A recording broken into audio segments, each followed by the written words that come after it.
Em 90 segundos tu não faz nem o miojo, mas eu te ensino as matérias que tu tem até nojo. Então senta aí e começa a quebrar a TP pra ter energia pra tua mente processar e entender que a probabilidade de você ir bem no Enem tá ligada direto aos meus raps também. Então começa com humanas, só sei que nada sei, mas sei que saí da vida e pra história eu entrei. Se o clima esquenta e tua caneta falhou, fica tranquilo, a esfera dela dilatou com calor. Eu sou flúor com oxigênio, dá pra completar, evoluir melhor que o Darwin poderia imaginar se tinha uma pedra no caminho.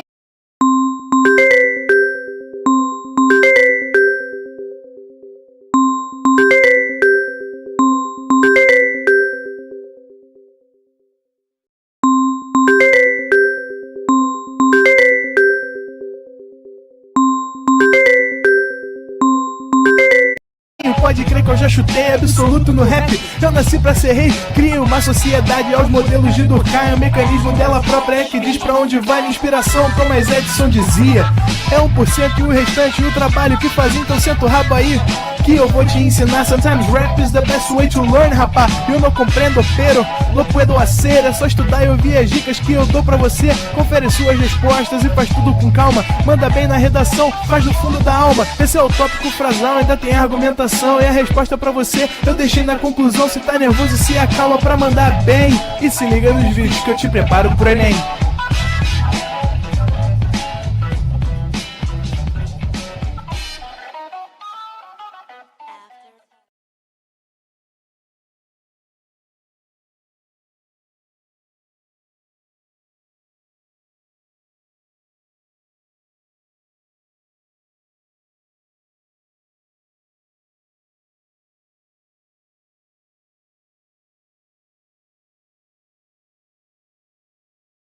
Estamos no ar! Boa noite, tudo bem? Sejam bem-vindos à Química 2, sejam bem-vindos à semana de véspera das suas férias, né? Espero que você esteja animado aí para descansar, para revisar as matérias atrasadas, enfim, para se preparar, né? Para ter uma semana para se preparar para o seu segundo semestre, que é hardcore, né? Bom, estamos falando de Química 2. Vamos mudar de assunto completamente. É um assunto bem importante. A primeira parte esse assunto vai se dividir, acho que em 6 aulas, 5 aulas, porque o equilíbrio químico, né? A gente vai chamar de equilíbrio químico, mas vai ter equilíbrio iônico, equilíbrio não sei o quê, KPS e tal. O equilíbrio, ele vai envolver diversas frentes da química, por isso que ele é tão importante. A gente vai falar sobre o equilíbrio químico agora. A gente vai falar na semana que vem sobre deslocamento de... Não, quando voltar das férias. Sobre deslocamento de equilíbrio. A gente vai falar depois sobre o equilíbrio iônico, Ka e Kb. Depois a gente vai falar sobre pH, que tem a ver com o equilíbrio, que é o equilíbrio iônico da água. Depois a gente vai falar sobre produto de solubilidade, solução tampão. Então, assim, a aula de hoje é a base para daqui a umas 5, 6 aulas. Então, eu preciso que você esteja de verdade, que você se entregue a aula de hoje, para que ela seja prazerosa e ela é muito importante, que ela fique claro para você, que ela fique clara, né? Que ela fique muito na sua mente aí, para quando a gente voltar das férias. Com certeza, você já viu na vida uma reação química com 2 setas, né? Lá na aula de Química 1, quando eu falei com você sobre reações químicas, eu falei contigo sobre reações reversíveis, né? Reações que acontecem no sentido dos reagentes, reações que acontecem no sentido dos produtos. Essas reações reversíveis, elas podem simplesmente serem reversíveis. Foi, voltou e acabou. Mas elas podem ficar em constantes idas e vindas. A gente não vai chamar disso porque a gente é chique, a gente é químico. A gente vai chamar esses constantes idas e vindas de equilíbrio, né? Os reagentes, eles reagem para produzir os produtos no momento que você sempre aprendeu na química. Os meus reagentes vão reagir, vão se chocar, vão ganhar energia suficiente para produzir os meus produtos. Só que vai ter um momento que esses produtos, eles também vão começar a reagir entre eles para produzir os meus reagentes. E aí eu tenho um momento em que eu tenho uma reação reversível, tá? Só que para eu estar em equilíbrio, essas reações reversíveis, elas precisam acontecer constantemente e numa mesma velocidade. Então, quando eu vou lá para o quadro e falo para você o seguinte, deixa eu só escrever aqui, equilíbrio químico. São reações reversíveis, tá? Com a mesma velocidade. Isso é um equilíbrio químico, tá? Sempre que eu penso em reações reversíveis, eu vou ter isso aqui, ó.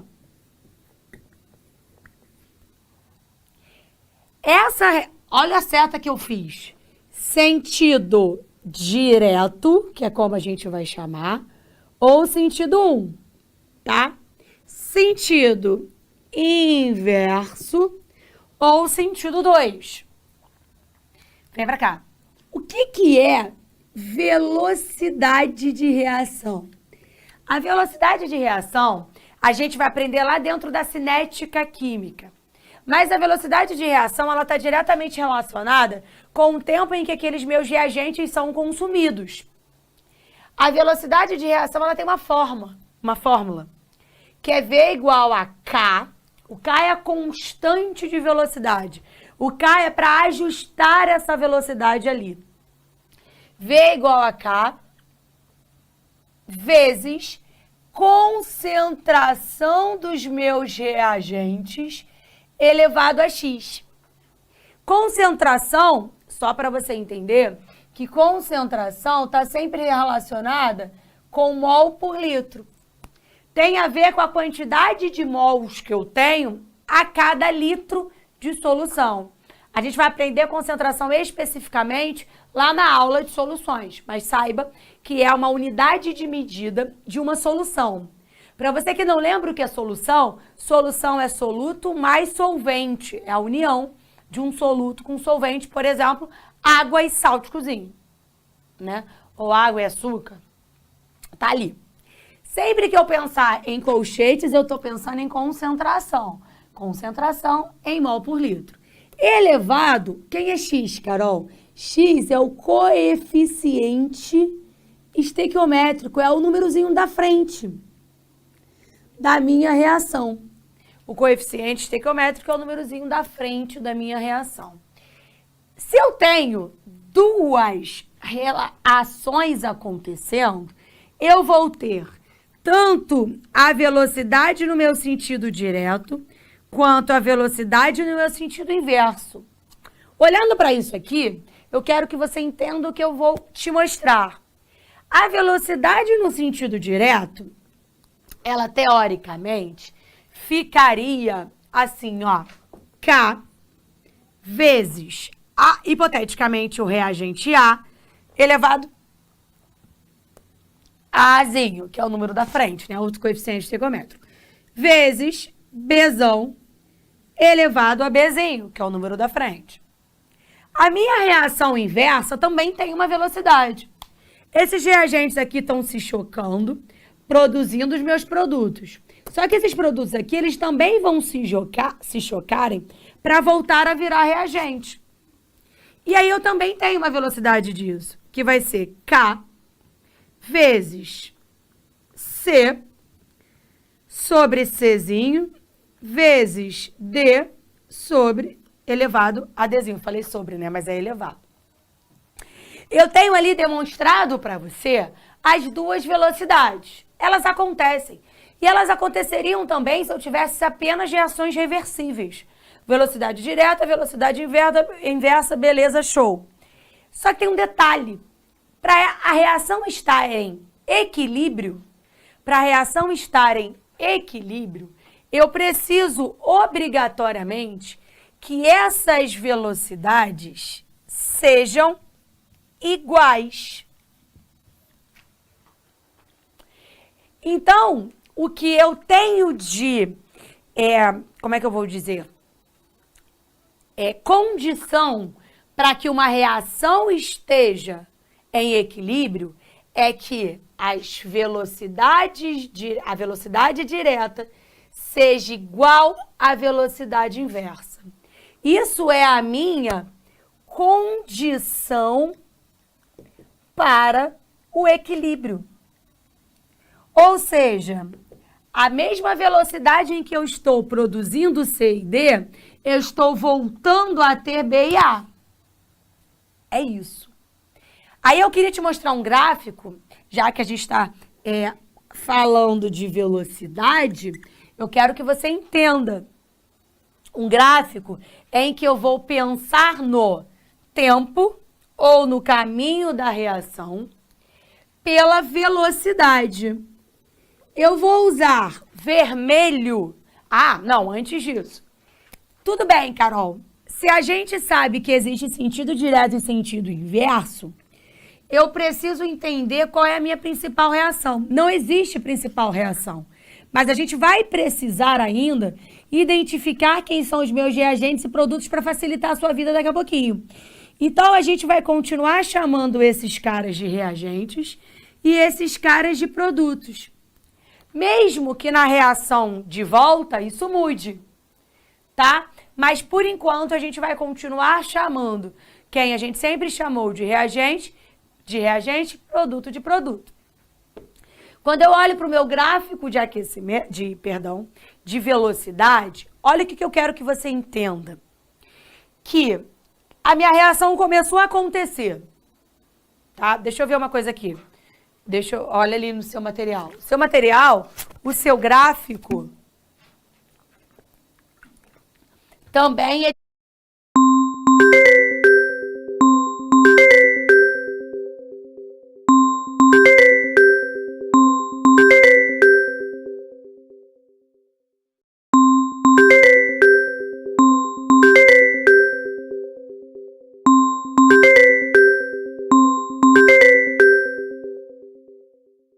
de velocidade pelo tempo, tá? Aí, olha pra cá. Eu quero que você me diga uma coisa. A reação começou a acontecer. Só existe no primeiro momento os reagentes. Então, a velocidade de consumo deles está hardcore. Tá rolando pra caramba. Então, a minha velocidade começa autona, né? Começa alta e vai diminuindo. Até que ela vai ficar constante. A minha velocidade dos produtos... Primeiro, a reação começou a acontecer. Eu nem produto tenho ainda. Então, a minha velocidade de produto no início é 0. A minha velocidade do produto no início é 0. É 0 porque eu ainda não tenho produto. E aí eu vou começar a produzir o produto para esse produto começar a voltar. E aí, ó, a velocidade dele começa a crescer. Eu começo a ter produto. Se eu começo a ter produto, esse produto começa a voltar a ser reagente. Até que as velocidades diretas e inversas se igualam. É o momento que eu tenho o meu equilíbrio. Então, se aparecer em alguma prova para você um gráfico de equilíbrio químico em relação à velocidade, o que você precisa identificar é que naquele pontinho aonde as minhas velocidades se igualam e permanecem constantes, é o meu ponto de equilíbrio. É aonde começa o meu equilíbrio, tá? Aí tem um outro gráfico também que aparece para você bastante em prova, principalmente quem vai fazer aí prova específica, que é concentração. Olha que interessante, é sempre representado com colchetes, como eu já tinha te dito. Carol, beleza, as velocidades elas precisam ser iguais, mas as concentrações dos meus reagentes, elas precisam ser iguais às concentrações dos meus produtos? Não. Mas elas precisam ser constantes. Então, imagina que elas entrou em equilíbrio. Só que aí uma molécula foi produzida. Obrigatoriamente, uma molécula vai voltar a ser reagente. Isso é ter a minha concentração constante. Se eu tive a produção de 2 moléculas, eu vou voltar a ter 2 moléculas. Eu tenho ali concentrações constantes. Então, a segunda condição para o equilíbrio acontecer é ter concentrações constantes. É também uma condição para o equilíbrio acontecer. E como eu represento isso, Carol? Como eu vou olhar isso no gráfico? Só para você, quando você for tirar um print, a minha linha preta representa os meus produtos, a minha linha vermelha representa os meus reagentes. Quando eu vou pensar em concentração, a primeira coisa que eu tenho que fazer é pensar em como eu vou esboçar isso constante. Olha como. Quando eu comecei a minha reação, eu não tinha produto nenhum. Então, a minha concentração de produto é 0. A minha reação começa com reagente se chocando e tal, para produzir o meu produto. Então, eu começo sem nada de produto, é 0. Mas eu já começo com reagente. Então, a minha concentração de reagente é alta. Só que ela vai diminuindo. Diminuindo. Tem várias reações. Eu posso ter mais produto, mais reagente. Não me importa, eu quero que você enxergue só no gráfico. Vai diminuindo porque eu estou produzindo o produto. Vai ter uma hora em que elas não vão ficar iguais. O que eu mostrei ali não é eu igualando elas. É o momento em que elas entram em equilíbrio. Esse é o meu momento que acontece o equilíbrio. Por quê, Carol? Porque é o momento em que elas não mudam mais. É o momento em que elas ficam constantes. Então, olhando esse gráfico, eu sei exatamente o momento em que elas não mudam mais. O momento em que elas ficam constantes é o meu gráfico que relaciona concentração no equilíbrio, tá? Eu fiz questão de te mostrar 2 gráficos, no teu material só tem um, porque são gráficos que podem aparecer no Enem só para fazer uma contextualização, mas podem aparecer em outras universidades. Então, eu trouxe aí para você lembrar. Então, vamos lá. O que é uma reação em equilíbrio? São 2 reações acontecendo ao mesmo tempo. Sentido direto é o sentido que você conhece desde sempre. É o meu reagente produzindo o meu produto. É o meu produto produzindo o meu reagente no sentido inverso.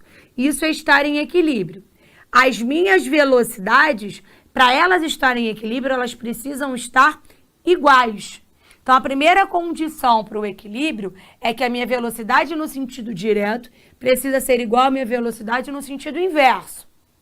Carol, como aparece no Enem, vai me perguntar isso? Não! A aula de hoje é para você entender equilíbrio. A aula de hoje apareceu no Enem acho que uma vez em 20 anos, tá? O que aparece muito no Enem, a aula da semana que vem, que é a aula em que eu vou falar de deslocamento de equilíbrio. Essa aula aparece, tá? E aí, segunda condição para o equilíbrio, as concentrações de A e B, elas precisam ser constantes, assim como as concentrações de C e D. Elas não necessariamente precisam ser iguais, elas não precisam ser iguais. Elas precisam ser constantes, que foi o que eu te mostrei nesse gráfico de constância ali. Tira um print que eu vou apagar metade desse quadro, mas eu vou apagar. Para a gente falar um pouquinho, agora a gente vai falar um pouquinho de cálculo.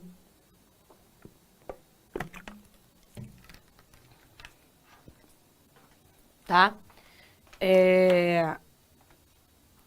Agora, existe uma coisa que a gente chama de constante de equilíbrio. Carol, o que é uma constante de equilíbrio? Vamos ali no quadro, no seu material, só para eu ver uma coisa rapidinho, junto contigo. Tudo que eu falei está escrito aqui, bonitinho. E aí, só para a gente bater um papo. Tipos de equilíbrio. Você entendeu o que é equilíbrio? Você entendeu quais são as condições para ele acontecer? E aí eu só te mostrei 2 características. Existe o equilíbrio homogêneo e o equilíbrio heterogêneo. Qual é a diferença entre eles? O homogêneo, lembra que homo é igual. O homogêneo, os meus participantes, eles estão no mesmo estado físico. Então, por exemplo, aqui eu tenho a formação da amônia, a partir do nitrogênio e o hidrogênio. Todo mundo é gasoso, então esse equilíbrio é um equilíbrio homogêneo. Carol, o que é isso aqui? É a mesma seta que eu te mostrei ali, uma indo e uma vindo, só que na mesma seta. Então, seta com ponta para lá, seta com ponta para cá, mesma coisa que equilíbrio. Os equilíbrios heterogêneos, a gente leva em consideração que alguém não está no mesmo estado físico. Então, por exemplo, quando eu tenho um equilíbrio ali, né, do carbonato de cálcio com CaO e CO2, eu não tenho geral no mesmo estado físico. Eu tenho sólido e gasoso. Então, o meu equilíbrio, ele não é homogêneo, ele é heterogêneo. Aí, olha uma observação importante aqui que eu escrevi. Só o aquoso e o gasoso são considerados na constante de equilíbrio. Sólido não entra e nem líquido. Aí, eu venho para tal constante de equilíbrio que a gente vai chamar de Kc, tá? Tudo que eu escrevi para você no seu quadro tá aqui no seu material. A velocidade no sentido 1 ou no sentido direto é aquilo que eu te mostrei do A elevado a B, do B elevado a A. Aí eu coloquei aqui para você também que no equilíbrio V1 é igual a V2, exatamente o que eu escrevi ali para você, tá? Quando eu vou igualar velocidade direta com velocidade inversa, eu resolvo ali uma conta, eu dou um jeito, eu não quero te mostrar, tá? Não precisa, não vai fazer diferença para você. Mas se eu jogo aqui que velocidade direta é igual a K vezes A elevado a A vezes B elevado a B, que é igual a velocidade indireta, que é K, C elevado a Czinho, D elevado a Dzinho. Se eu coloco o K direto sobre o K inverso, né? Na verdade, eu vou passar isso aqui para lá. Então, na verdade, vai ser o famoso Kc, que é igual a C elevado a C vezes D elevado a D sobre A elevado a A vezes B elevado a B. E K sobre K, que a gente vai agora chamar de Kc. O Kc é a sua famosa constante de equilíbrio, que é um númerozinho que diz para você o quanto aquilo ali está em equilíbrio. É um númerozinho que diz para você o quanto aquilo ali consegue estar naquele estado, né? E aí, olha que legal. Quem é CD? É o meu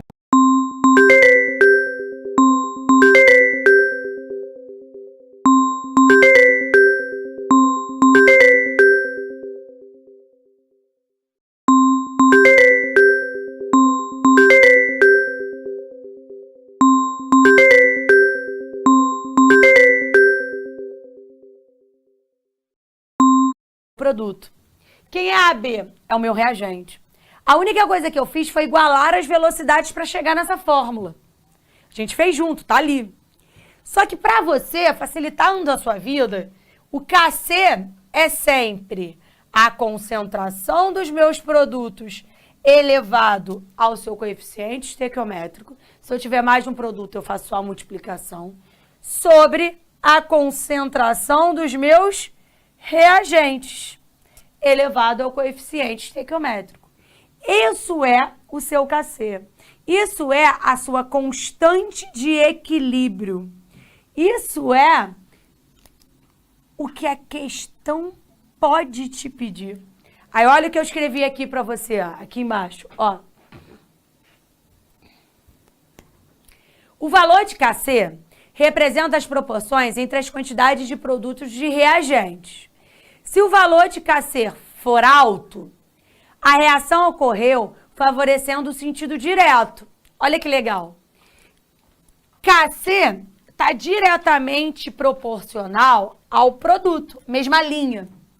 Então, se o meu Kc for alto, eu estou favorecendo os produtos. eu estou produzindo mais produto no começo. Se o meu KC for baixo, eu estou favorecendo os reagentes. Matemática pura. Se meu KC for alto, eu estou favorecendo os produtos. Se meu KC for baixo, eu estou favorecendo os reagentes. Aí olha o que eu continuei escrevendo para você. Se o valor de KC for baixo, é favorável ao sentido inverso. Ou seja, eu não produzi tanto produto. Eu continuei tendo muito reagente.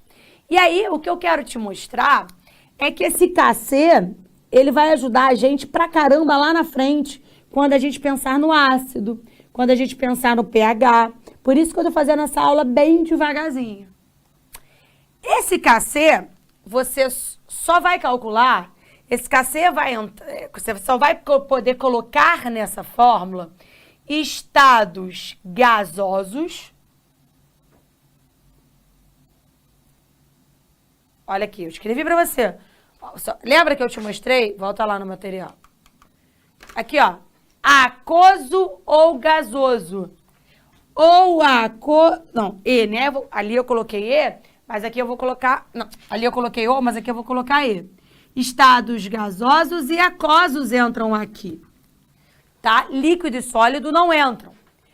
E eu tenho também... Vai lá pro teu material. Eu tenho também uma coisa que eu chamo de KP. KC de concentração. Então, KC, eu sempre vou pensar em solução. Eu sempre vou pensar ali num soluto mais solvente. Então, KC está diretamente relacionado à concentração. É o quanto aquele equilíbrio está em equilíbrio em relação à concentração. KP não. KP, que também é uma constante de equilíbrio, só que KP é de pressão. KP também vai ser, vou escrever aqui em cima, KP também vai ser produto sobre reagente. Só que agora é pressão dos produtos, até M, milímetros de mercúrio, elevado a X, sobre a pressão dos meus reagentes, elevado a Y. KC, então, é em relação à concentração e KP é em relação à pressão. Se eu estou falando de pressão, eu só estou falando de coisas gasosas. No KC, entra o gasoso e entra o aquoso. No KP, só gás, só pressão. Atmosférica, milímetros de mercúrio e tudo mais. Aí vem aqui. Existe uma relação, olha, eu tô sendo muito honesta agora com vocês, que nunca caiu no Enem. Cai muito em específica, cai muito quem vai fazer medicina. Nunca caiu no Enem. Eu tô te mostrando ela. Se eu tenho uma reação que existe, né, gás, eu tenho a concentração desses gases e tenho a pressão, existe uma fórmula que relaciona os dois para você não precisar ficar descobrindo os dois. É o KP igual a KC vezes RT sobre, elevado, né, tô com vocês meio com sobre hoje, elevado a delta N. Onde R, se eu tô falando de gás, eu tenho que ter a constante dos gases. R é a minha constante dos gases. T é a temperatura em Kelvin. Como é que eu passo temperatura para Kelvin? Graus Celsius mais 273. E delta N é o meu número de mols. É a minha diferença no número de mols. Então, é o meu número de mols do produto menos o meu número de mols do reagente. É sempre o final menos o inicial. Já viu cair no Enem? Não. Mas tá aí para você. É só a relação que existe entre KC e KP. Vai lá tirar um print, por favor.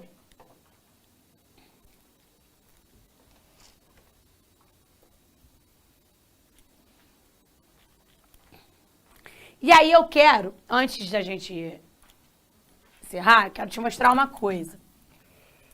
Existe uma forma que vocês vão ver muito isso lá no pH e tal. Existe uma forma de você identificar uma coisa em reagente produto, no equilíbrio, né? A gente diz que é tabelinha, a gente chama de tabelinha. Imagina que eu tenho nitrogênio, mais lá o meu hidrogênio, para formar a minha amônia, né? Vou balancear aqui, vou balancear. Beleza. Eu quero que você entenda o seguinte. Qual é a relação que eu tenho ali? Eu tenho a relação que a cada 1 mol de nitrogênio, eu preciso de 2 mols do hidrogênio, que vão produzir 2 mols da amônia. Essa é a minha relação, tá? E que essa relação estequiométrica, ela é extremamente importante. Porque existe, você vai descobrir ao longo, não agora, a gente não vai fazer isso hoje, existe uma tabelinha que a gente usa muito, que é o início, a reação e o equilíbrio, né? Imagina que eu fale para você que eu tenho 1 mol de nitrogênio. No início, eu tenho 1 mol de nitrogênio.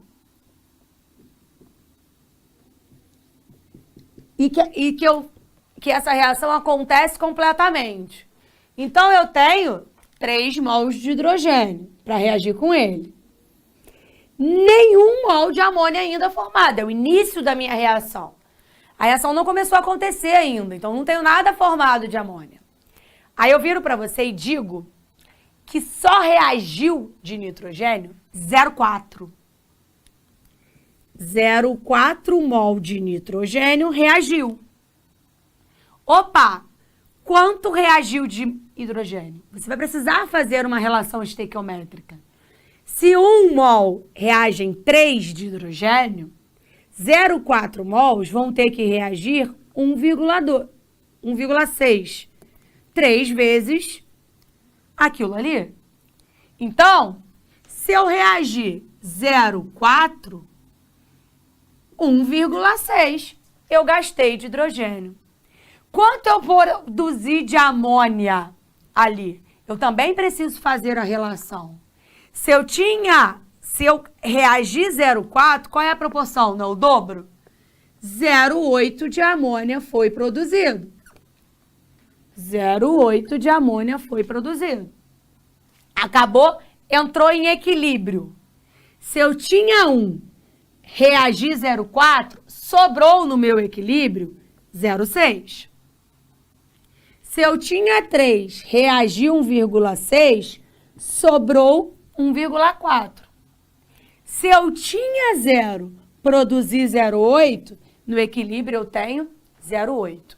Entende que as minhas concentrações elas não são iguais, mas elas são constantes.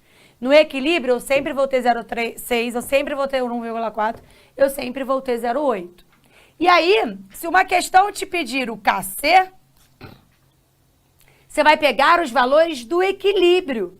Ó, não é produto menos reagente? Qual é o valor da amônia? 0,8 no equilíbrio. Elevado a 2, lembra? Sobre 0,6 elevado a 1 vezes 1,4 elevado a 3. E você resolveria a questão. Eu não vou resolver, não preciso, só estou te mostrando que a gente, sempre que tiver uma reação assim, eu preciso fazer essa proporção do quanto eu tinha, do quanto eu preciso do reagente, do quanto eu produziria do produto e fazer a diminuição para chegar ao equilíbrio. Tira um print, por favor. Quando a gente voltar das férias, a gente vai conversar sobre deslocamento de equilíbrio, que é o que efetivamente aparece no Enem e aparece mesmo, aparece nas provas de vestibular, tá? Aproveita essa semana, coloca as coisas em dia, estuda, descansa, vai à praia, não sei. Descansa, que quando a gente voltar, o bicho pega. Um beijo, te encontro daqui a uma semana. Até lá. Assista nossas aulas a hora que você quiser. Vem com o Pro, o cursinho online que mais aprova no Enem. Assine em proenem.com.br. We gotta celebrate the beauty of the world that keeps on giving.